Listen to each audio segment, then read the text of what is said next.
السلام عليكم ورحمة الله وبركاته. ازيكم عاملين ايه؟ لو مهتم بجديد ومفيد فعلوا من التطبيقات، اشترك في القناة وفعل زر الجرس عشان يوصلك كل ما هو جديد ومفيد. فعلوا من التطبيقات في القناة، عندي اضرافك التطبيقات الحديثة اللي بتسهل عليك حياتك اليومية، والتطبيقات الفيك، وكمان التطبيقات الهاكر. النهاردة ان شاء الله مع شرح تطبيق جديد واسمه اير درويد برينتال كنترول.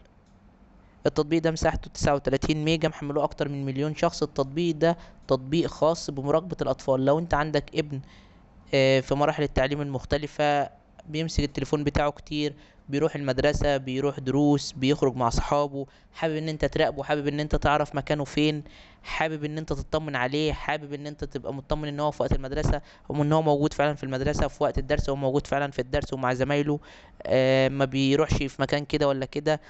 فأنت بتقدر تطمن عليه من خلال التطبيق ده. أول حاجة التطبيق ده بيعرفك المكان اللي فيه ابنك أو اللي فيه الشخص اللي انت بتراقبه فين بالظبط، سواء بقى ابنك، سواء اخوك الصغير، سواء مراتك، اي حد من الناس دي. كمان بتقدر تعرف التطبيقات والمواقع اللي بيخش عليها. بتقدر ان انت بعد ما تحمل التطبيق ده بتحمله على الموبايل بتاعك وتحمله على الموبايل اللي انت عايز تعمل كونكت معاه، يعني تتصل بيه. وبعد كده بتقدر ان انت تشغله. لازم طبعا يكون الموبايلين يكون فيهم انترنت علشان تقدر ان انت تكون متابع ابنك او الشخص اللي انت عايز تتابعه ده. بتقدر برضو تعرف المواقع اللي هو بيفتحها والناس اللي بيكلمها والتطبيقات اللي بيحملها وبيشتغل عليها وبيشتغل عليها وقت قد ايه.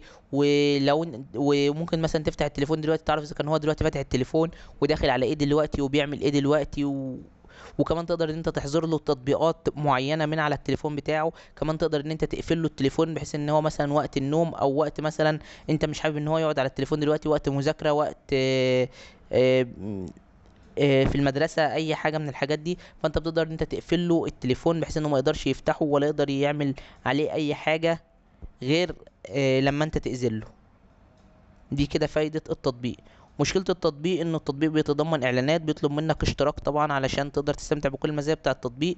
بالاضافة لانه زي ما احنا قلنا لازم يكون الموبايلين فيهم انترنت، ومش انترنت عادي، انترنت قوي علشان تقدر ان انت تتحكم في الموبايل التاني. في فايدة كمان موجودة في التطبيق ده، ان هو انت بتقدر تكون مشغل اكتر من موبايل في نفس الوقت، لحد 10 موبايلات. يعني انت ممكن تكون مراقب ابنك، عندك طفل، اتنين، تلاتة، اربعة، لحد 10.